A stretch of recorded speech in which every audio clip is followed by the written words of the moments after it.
Folks, our greatest asset in life it's not our bank balance.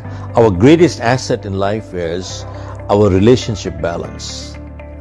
Go check out a person who has good relationships in life, what they can achieve with one phone call, others cannot achieve with $1 million. I repeat, a person with good relationships, what they can achieve with one phone call, others cannot achieve with $1 million. And many studies have been done which says people who have good relationships, they live happier and healthier lives. Our relationships, friends and relatives, they are our support group. Now, relationship, where are we talking about? Personally, professionally, and socially, our family. People who are emotionally strong. You see, in any crisis, they come out stronger. And people who are emotionally weak, they fight, they distort, and they fall apart. And folks, people who are emotionally weak people, you can never build lasting relationships with them. Why? Because, you see, they are moody people, they are whimsical people. They are all sugar and honey to you today, and they're all out to catch your throat tomorrow. They're imbalanced. And imbalanced people you cannot trust. And any relationship's foundation is trust. And trust is built on integrity. Now, personally, professionally, there are many people who join groups like the Chamber of Commerce, BNIs, Rotaries, the Lions, to network, and they think they're building relationships.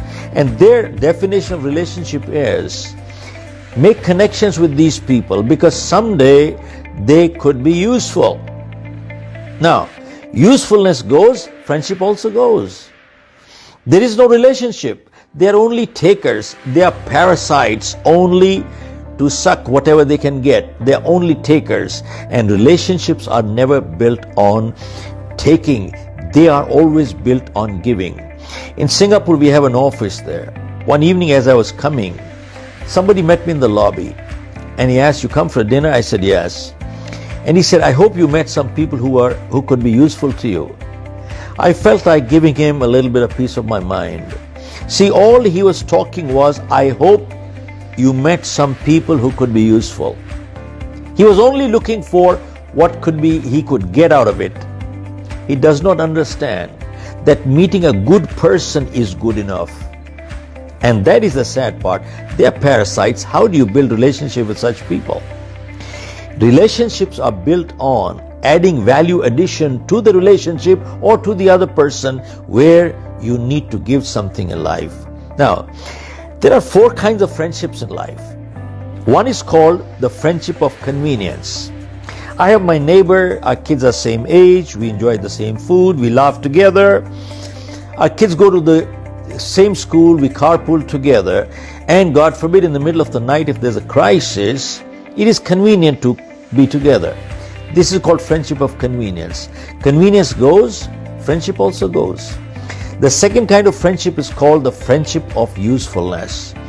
Well, keep connections. He could be useful someday. He's a cop, he's a doctor, he's a lawyer, whatever it is. He's a politician, he's well connected, whatever, he could be useful. Now, usefulness goes, friendship also goes. And the third kind of friendship is when you have a common enemy. Common enemy goes, friendship also goes. But the fourth kind of friendship, which is built on, which is lasting friendship, and it is built on, guess what? Mutual respect. Mutual respect is the word, not tolerance. Now, folks, I and my wife live together because we respect each other. Not because we tolerate each other. If we live together because we can tolerate each other, it is only a matter of time before we fall apart. Tolerance is only postponing the blast. You see, the day respect for each other goes, we can't live together. Same thing, employer and employee work long term together, not because they can tolerate each other, but because they respect each other. If they work together only because they can tolerate each other, it's a matter of time before they part. Now, keep in mind, those who think friendships are built to extract something out of it, someone, or they could be useful. That is not the purpose. If I have a friend who's been a friend of mine for 20 years, and God forbid, tonight if he needs help, who is he going to come for help to? Is he going to make new friends tonight? The most natural person is the friend of 20 years. Now, is it my duty to help? Answer is yes. If I help him, am I doing him a favor? No. And if I don't help him, am I behaving like a friend? Answer is no. Unless he does something illegal, immoral, then it is his problem. Then I'm not interested to help. And if I still help, I'm an accomplice to him. He becomes a drug dealer, and if I help him, I am an accomplice. Remember, a person who goes to steal inside, a person who holds the ladder for the thief is as much a thief. This is the time to part company because my loyalties are to my values. This is the time to part. But important thing is,